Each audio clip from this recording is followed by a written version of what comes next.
Ya, dalam kegiatan refocusing itu total anggarannya 2,3 triliun.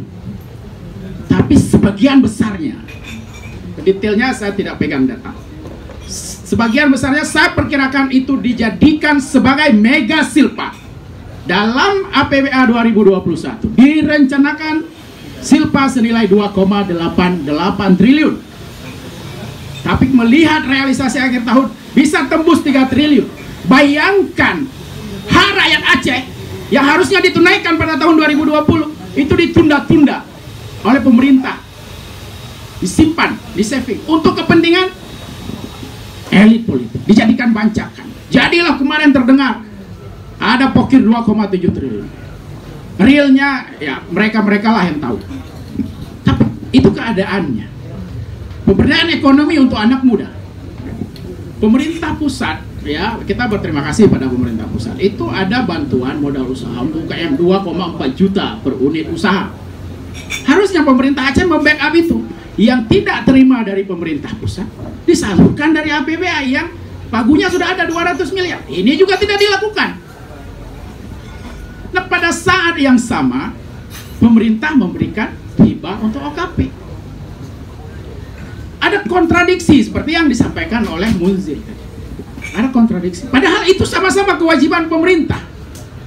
Bahkan kalau kita urut antara wajib dan lebih wajib menyalurkan bansos untuk masyarakat. Karena itu pemerintah pusat yang memerintahkan agar kondisi masyarakat, ekonomi masyarakat itu tetap berjalan. Tadi ada yang kedua.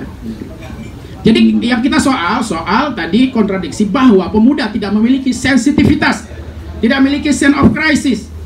Ya, mereka harusnya malu menerima dana hibah ketika hak-hak rakyat tidak ditunaikan oleh pemerintah.